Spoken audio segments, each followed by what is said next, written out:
आणि बातमीपत्राच्या सुरुवातीलाच एक महत्त्वाची बातमी आहे। माजी मंत्री आणि आमदार अब्दुल सत्तार यांना न्यायालयानं दणका दिलाय। मंत्री असताना नियमबाह्य खरेदी केल्याचा आरोप त्यांच्यावर आहे।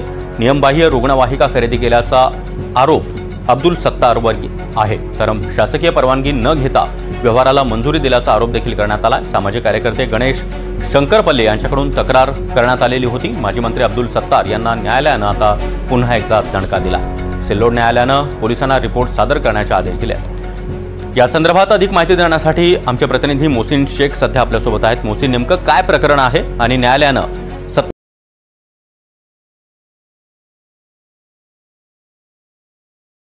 सागर, हे सगळं प्रकरण 2014चं आहे। 16 लाख रुपयांमध्ये 2 शासकीय वाहनं खरेदी केल्याचा सगळा अब्दुल सत्तारांच्या काळात प्रकार घडला होता आणि मात्र ही सगळी खरेदी नियमबाह्य पद्धतीने झाली असा आरोप सामाजिक कार्यकर्ते शंकरपल्ली यांनी केला होता।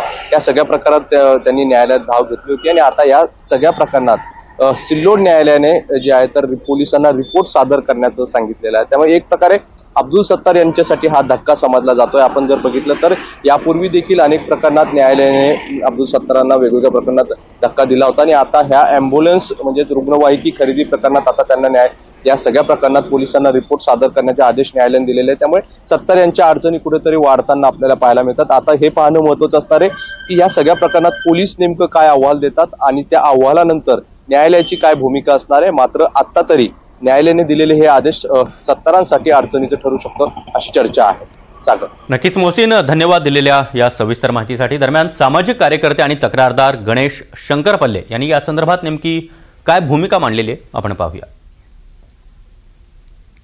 या नॅशनल एज्युकेशन सोसायटीचे अध्यक्ष आहे, स्वतः अब्दुल सत्तार होते। या सर्व प्रकरणाचे मी पुरावे जमा केल्यानंतर सिल्लोड येथील पोलीस स्टेशन मध्ये तक्रार दाखल केली होती। माझ्या तक्रारीवर त्यांनी काहीच कारवाई केली नसल्यामुळे मी छत्रपती संभाजीनगर येथे एसपी कडे तक्रार, न्यायालयाने दखल घेऊन सिल्लोड पोलीस स्टेशन येथील पोलीस इन्स्पेक्टर यांना त्यांचे या प्रकरणामध्ये त्यांचं काय म्हणणं आहे, त्यांचं काय सबमिशन आहे हे त्यांना 1 महिन्याच्या आत सिल्लोड न्यायालयामध्ये दाखल करायचं आहे। म्हणून न्यायालयाने दिनांक 1/11/2025 रोजी सिल्लोड पोलीस स्टेशनला नोटीस पाठवली आहे।